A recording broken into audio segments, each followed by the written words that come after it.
Hi everyone, welcome back to our channel. My name is Domenica DeTavio and I'm the Brand Relationship Manager here at Fractl.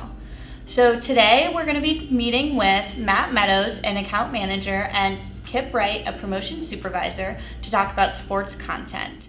What are the biggest challenges that we face as content marketers when executing and promoting sports content, and how can we overcome them?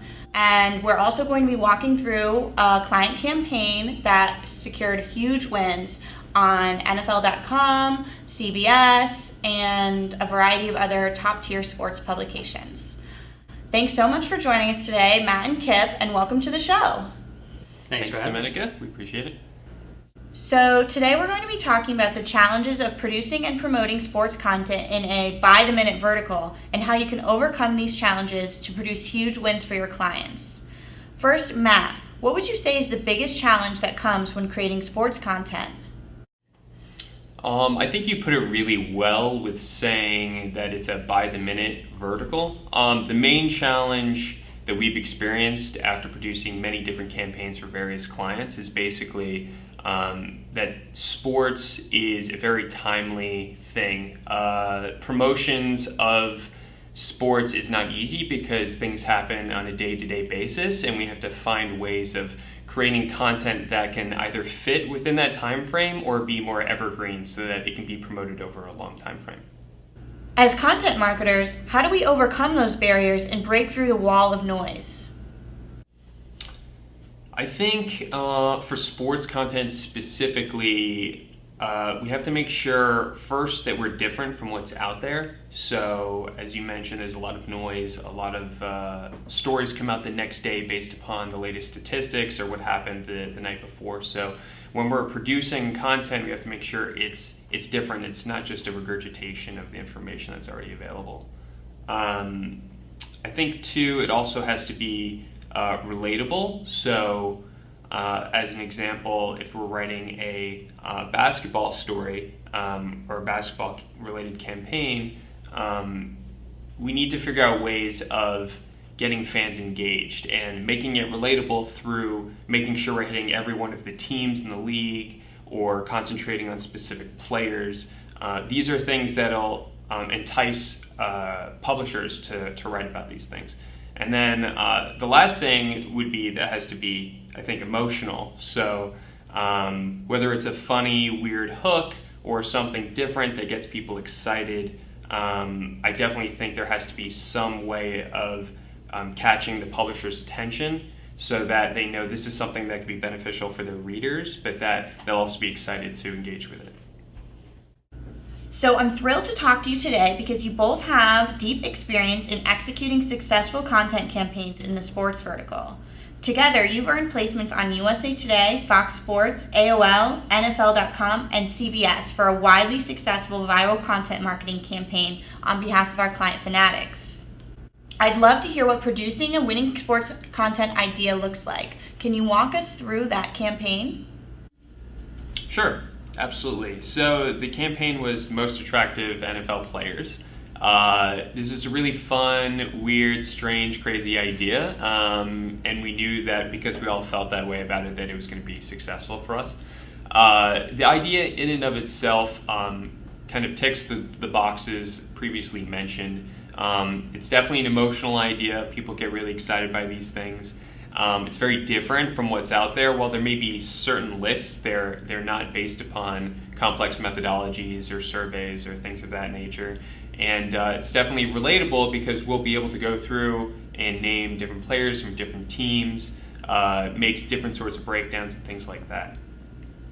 On the production side, the way this campaign was produced was initially going to be using various different APIs to measure how attractive people's faces were after we were able to scrape the face images of different NFL players. But we quickly found that wasn't necessarily going to be very reliable. It wasn't going to give us differentiated data. So we decided to pivot and turn it into a survey-based methodology where we had X number of people rate how attractive they thought each player was from 1 to 10. And in doing so, we were able to make a very quick, easy average measurement of each player. And from there, we were able to do as many breakdowns or whatever types of breakdowns we wanted, whether it was most attractive players for each team, most attractive players overall, by conference, by position. So the fact that we were able to come up with this really different, fun concept, and it enabled us to make these different takeaways, we knew we were going to have some sort of success. So once the campaign is hosted and ready to go, how do you get it in front of the eyes of sports journalists at top-tier publishers? So for this campaign, it's really helpful for the promotions department because it was very emotional and somewhat controversial. And a lot of our content pieces, we try to have team breakdowns and player breakdowns that are relevant to the sports publishers that we're pitching. And also, people like to share stuff about their favorite players and their favorite teams. So this had a lot of different winning elements in it already. So the promotions department, what we do is we analyze the campaign and we come up with a strategy for pitching it. So we'll go over, read the whole campaign and find out the best findings from it that will appeal to certain publications. In this case, CBS Baltimore picked it up, and Joe Flacco turned out to be the most attractive player. So what our promotions team did was we crafted a pitch focused on Baltimore statistics, Joe Flacco, and we used our relationships that we've built through pitching other campaigns, and we reached out to them, and fortunately they loved it. And for a placement like CBS Baltimore, they have great natural syndication, so a lot of our work is done for us immediately upon placing the exclusive. So right when it went live, other publications started reading it, and they started writing their own coverage about this, and it pretty much spread like wildfire. And even Will Compton, a Redskins player, tweeted it out, and Pittsburgh picked it up, Philly picked it up, a bunch of different cities were picking it up, so it was really great. So just to recap, for a single campaign, you earned over 240 unique links and 45,000 social shares, and a Redskins player tweeted the story. That is pretty incredible. That was pretty awesome. We were very confident in this campaign. It's always nice to see a campaign be this successful when you hit promotions. We were kind of surprised just because the list was not what we and others expected it to be, but I think that's partially the reason why it was so successful. So to add as well, one thing we did after this campaign went somewhat viral is we went on Joe Flacco's Wikipedia page and added in an edit that said that he was voted as the most attractive NFL player, and we actually found a little while later that Wikipedia accepted the edit. So it should still be there if you check. I think that's the first time we've ever done that here, but it's nice to see that we could come through with this sort of campaign. I love this campaign. This campaign was awesome. For the promotions department specifically, it's always really awesome to search Google and find a whole page of results about your campaign that you're promoting. So this one was a lot of fun to work on. While it can be intimidating to create and promote content in the sports vertical, with the right strategy, it can really pay off.